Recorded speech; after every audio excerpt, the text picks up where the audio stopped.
Oscar Pistorius a-t-il sciemment tué sa petite amie en 2013? Ils sont des millions à s'être forgé leur idée. Un seul avis va compter, celui de la juge sud-africaine en charge de cette affaire. Les audiences publiques de la commission Dialogue, Vérité et Réconciliation ont démarré depuis ce lundi à Abidjan, en Côte d'Ivoire.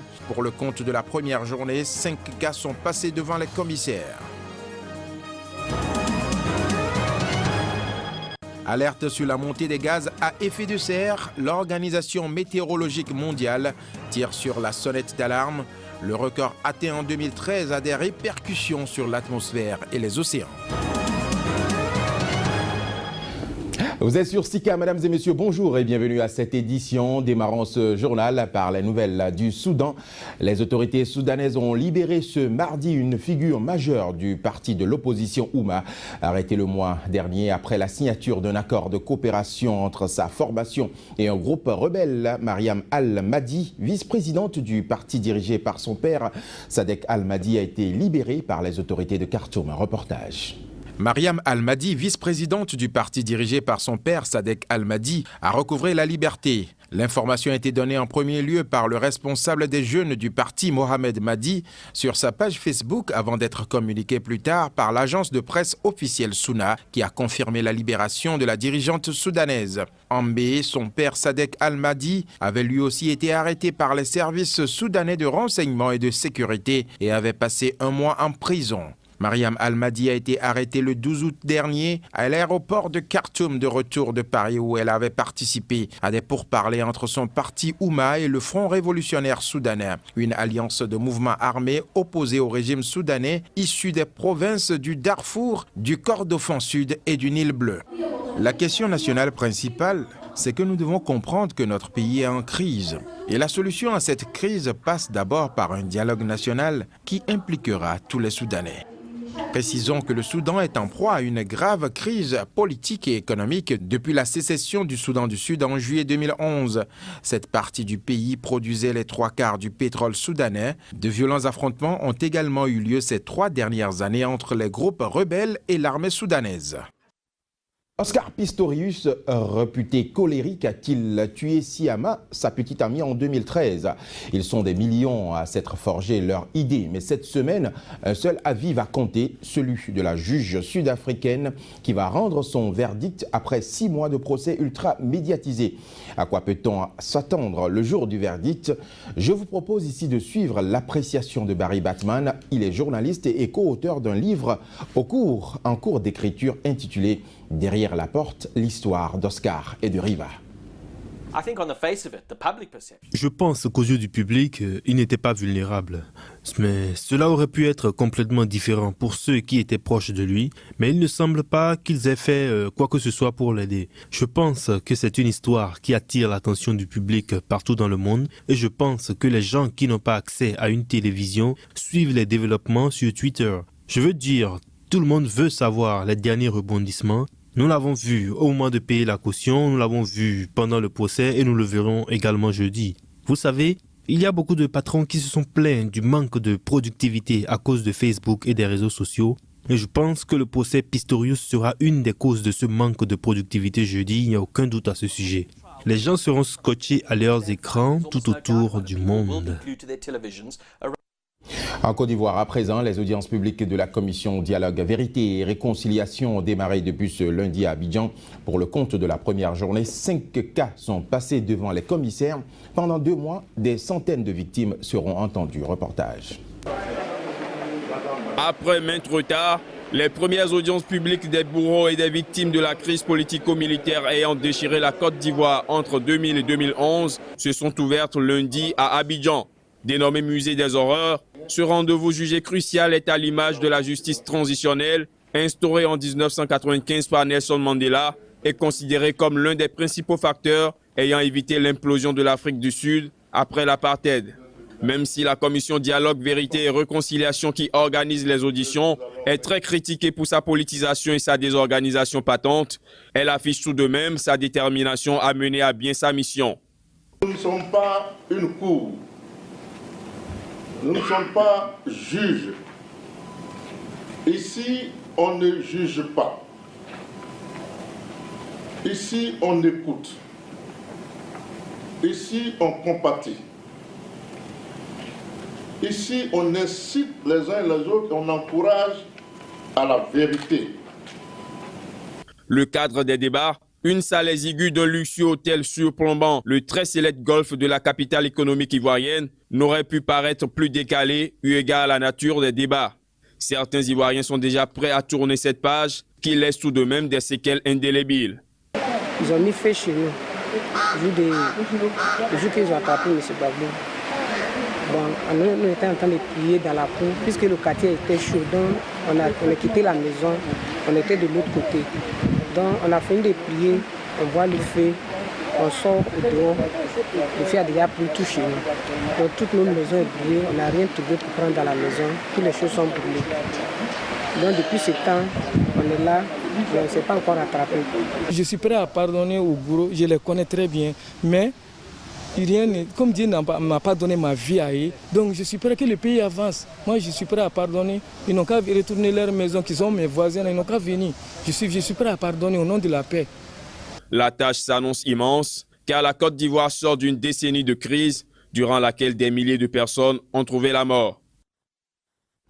Les nouvelles du virus Ebola à présent, près de 3300 personnes sont mortes du virus Ebola en Afrique de l'Ouest depuis le début de l'épidémie cette année, a annoncé mardi l'OMS, soulignant que près de la moitié des cas mortels a été constatée ces derniers 21 jours. Cette libération, cette accélération du moins, une croissance exponentielle au Libéria et en Sierra Leone, pays les plus touchés, renforce la crainte d'une épidémie hors de contrôle en dépit de toutes les mesures déjà prises. Au Libéria, où les équipes de médecins le gouvernement a renoncé à la mise en quarantaine de certains quartiers. L'OMS n'espère plus arrêter l'épidémie, mais seulement la freiner. Précisons que hier, à la tribune des Nations Unies, le ministre libérien de la Santé a affirmé que le virus d'Ebola risque de dévaster et d'éliminer le Libéria sur la carte du continent africain. Le gouvernement tunisien s'oppose à toute intervention militaire en Libye. Ce mardi, Tunis a affirmé qu'elle espère que les efforts diplomatiques pourront stabiliser un pays en proie à de violents troubles sécuritaires. Depuis la chute du régime de Mouammar al-Kadhafi, des précisions ici avec le porte-parole du gouvernement tunisien. Ce qui se passe au niveau de la Libye, ça c'est une grande menace pour nous. C'est pour cette raison que nous déployons les efforts nécessaires, que ce soit en matière diplomatique ainsi que en matière sécuritaire, pour un peu apaiser la situation en Libye. Bien sûr, elle doit être collégiale avec l'ensemble des acteurs concernés. Maintenant, la situation, j'espère que ça va s'améliorer, mais bien sûr, on n'interfère pas dans ce qui se passe en Libye. Je pense du principe opposé à toute intervention militaire dans un pays. On a vu des expériences dans le passé qui n'étaient, on voit bien que l'intervention militaire n'a pas véritablement abouti à l'instauration d'un régime démocratique. Par conséquent, nous souhaiterions et nous nous focalisons sur d'abord la conscience de nos confrères libyens et bien sûr sur l'approche diplomatique internationale pour apaiser la situation en Libye. Selon ce journal au Ghana, Accra, plus précisément, de hauts responsables de la défense des pays de la communauté économique des États de l'Afrique de l'Ouest, la CEDEAO, poursuivent leur réunion dans la capitale ghanéenne pour débattre des questions de sécurité dans la région, notamment de la menace que font peser les islamistes nigérians de Boko Haram sur la stabilité régionale. Précisons que cette réunion est prévue durer jusqu'à jeudi prochain. Plus de 400 personnes tuées, le bilan est issu des inondations dans le nord du Pakistan et de l'Inde. Les secours ont tenté ce mardi d'atteindre des centaines de millions d'habitants coupés du monde par cette catastrophe. Reportage. L'armée a annoncé qu'elle acheminait des bateaux par les airs pour évacuer les habitants des zones les plus touchées du Cachemire indien, où des centaines de villages ont été submergés par les eaux qui ont déferlé en fin de semaine, conséquence de pluies de mousson torrentielles. Quelques 400 000 habitants du Cachemire sont toujours isolés selon les autorités locales indiennes. Environ 200 personnes ont été tuées dans la partie indienne, selon un haut responsable policier de la région. Les autorités pakistanaises ont recensé 206 morts de leur côté, essentiellement dans la région du Pendjab. À Srinagar, principale ville du Cachemire indien, de nombreux habitants ont raconté avoir dû se débrouiller seuls, faute de secours capables de les atteindre. Un homme a été ainsi vu franchir des flots en furie accrochés à une corde de façon précaire, seul moyen pour lui de s'échapper. Toutes nos maisons ont été emportées par les inondations. Il ne reste rien. Nous sommes sur les routes pour que quelqu'un nous aide. Personne n'est venu nous aider, nous et nos familles. Nous avons été abandonnés dans les eaux qui ont submergé notre village. Nous n'avons rien à manger depuis 4 jours. Nous sommes très inquiets. Avec l'amélioration de la météo, les secours ont pu intensifier leurs efforts. Quelques 42 500 personnes ont pu être récupérées selon le ministère de la Défense. Le réseau de l'eau et de l'électricité a été rétabli dans certaines zones les moins touchées, mais la principale route est toujours coupée. L'Irak à présent, le Parlement a approuvé le gouvernement du Premier ministre Haïdar al-Abadi. Il lui a également accordé un délai pour désigner 2 membres du gouvernement qui seront exclusivement chargés de la lutte contre l'État islamique. Une lutte pour laquelle une quarantaine de pays se mobilisent actuellement. Reportage. Le nouveau Premier ministre a demandé 1 semaine pour pourvoir certains portefeuilles clés, notamment ceux de la défense et de l'intérieur, poste qu'il occupera lui-même à titre intérimaire. Malgré ce contretemps, il a obtenu l'aval du Parlement pour son gouvernement de rassemblement, chargé de faire oublier les divisions nées sous l'exercice de Nouri al-Maliki. Ce dernier est accusé d'avoir contribué à la montée en force de l'EI dans ce pays majoritairement chiite, en menant une politique autoritaire excluant la minorité sunnite. Mes frères, notre pays fait face à une attaque sauvage et le peuple nous attend.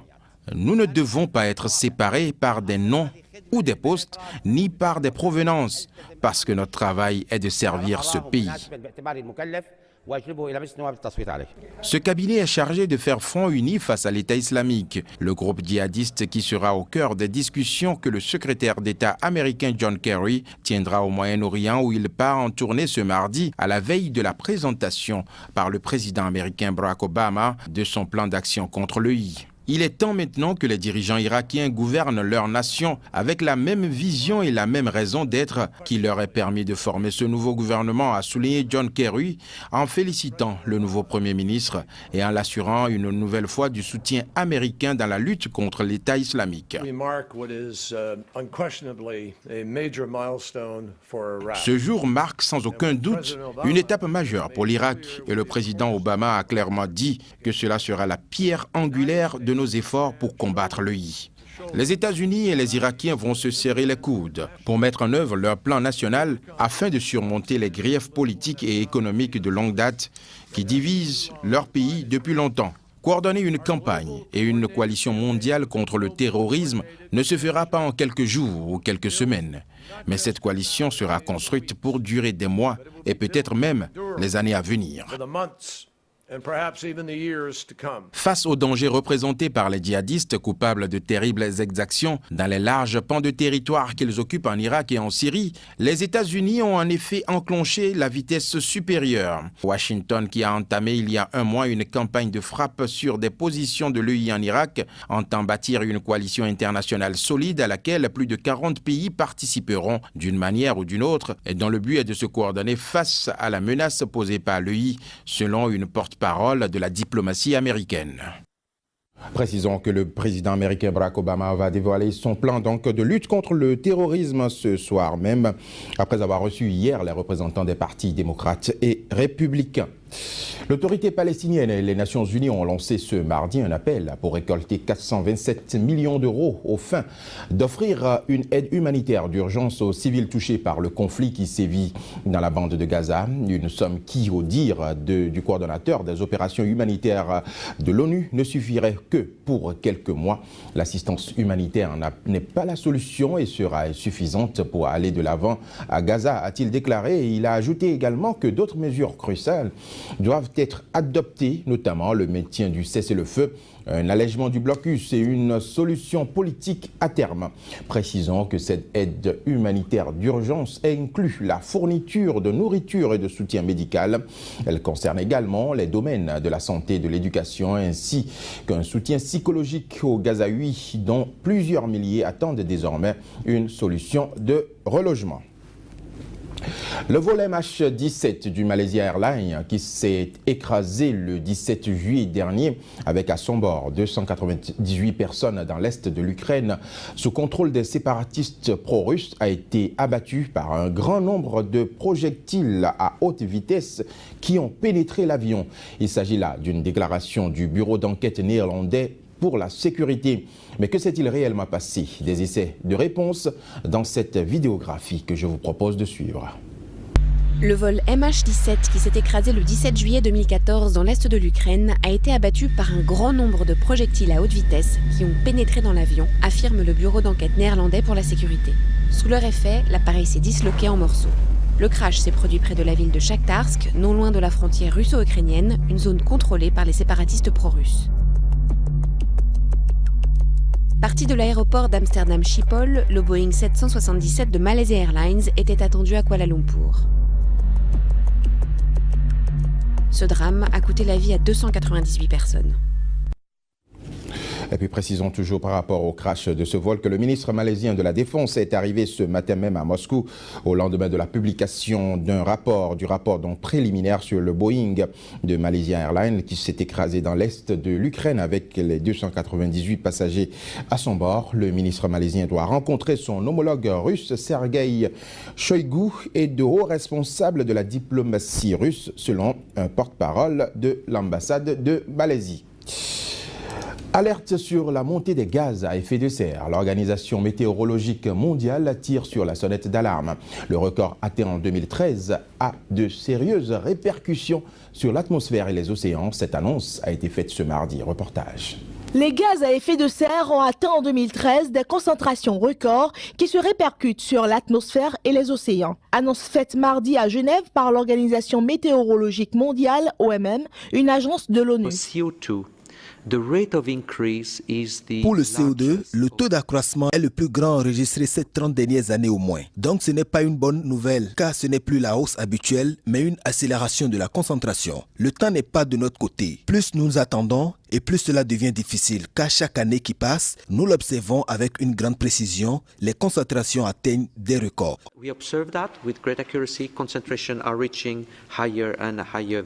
Les observations effectuées par les experts montrent que la concentration du dioxyde de carbone, du méthane et du protoxyde d'azote ont atteint de nouveaux pics en 2013, d'après toujours l'OMM.